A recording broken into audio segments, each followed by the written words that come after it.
Hi, these are your energy stories for the 5th week of July, 2024. And in the first one, hydrogen aviation startup ZeroAvia and Dutch airline KLM are planning on a 2026 hydrogen-powered demonstration flight between two European airports using ZeroAvia's powertrain with 2.4 megawatt fuel cells.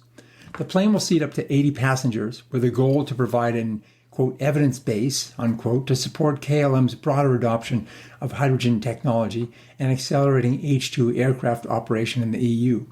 And sticking with hydrogen, UK pipeline operator National Grid Transmission has reported on the results of a 3-year project testing hydrogen-methane blends in an existing pipeline system. It states that even with up to 100% hydrogen, quote, there are no major blockers to repurpose our network to transport hydrogen, unquote. It used a hydrogen test facility in northern England with older decommissioned assets from the gas network to support its tests. Hydrogen is a much simpler molecule than methane and tends to leak more easily, but tests on assets such as valves and flanges found that assets that are gas-tight with natural gas remain gas-tight with hydrogen.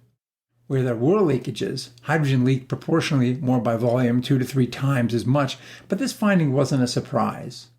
Fatigue tests were also performed using a network of pipe originally installed and assembled in 1999 with 9 different welding techniques.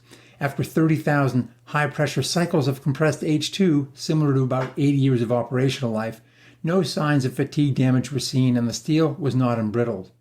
That testing will go on for another 45,000 cycles, with equipment then disassembled and inspected for signs of degradation. One element not tested was the gas compressor system, which may have to work far harder to compress smaller H2 molecules. Phase 2 will have a look at performance in that area. The U.S. Department of Energy awarded $5.4 million to U.S. Steel, Molten Industries, and CPFT Software for construction of a pilot clean steel project. It will integrate zero-carbon turquoise hydrogen produced by pyrolysis, using super high heat in the absence of oxygen to crack methane into hydrogen and solid carbon graphite. The hydrogen will then be used in a direct reduced iron furnace to create low carbon steel.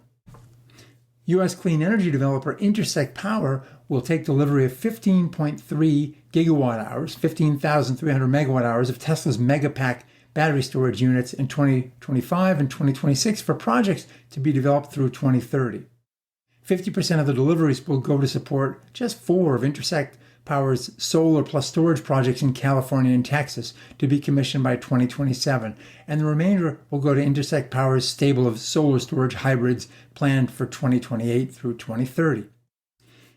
Sunrun will work with Baltimore Gas and Electric, BG&E, to create a small DOE-supported vehicle-to-home virtual power plant in BG&E's service territory, a first of its kind. Owners of 3, only 3 for now, F-150 Lightning trucks equipped with Ford Charge Station Pro and home integration systems offered exclusively through Sunrun will deliver power from vehicles to homes during designated periods this summer, offsetting the need for those homes to purchase power from the grid. Sunrun will network and oversee the F-150 Lightnings as they deliver stored energy during weekday dispatch periods from June 1st to September 30th between 5 o'clock and 9 p.m. Revenues will accrue to enrolled customers based on the amount of energy supplied, which is currently estimated at about $800 for the program. Let us fervently hope that this pilot is finally the one that gets off the ground. Pilots are one thing, scale deployment quite another.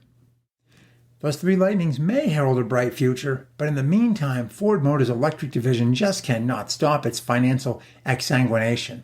It posted a Q2 loss of $1.1 billion in the face of continued pricing pressure on EVs. This loss, despite $400 million in year-over-year cost reductions. Sales were a measly 26,000 units, down 26%, compared with combustion and hybrid cars at 741,000 vehicles, up 3% in Q2.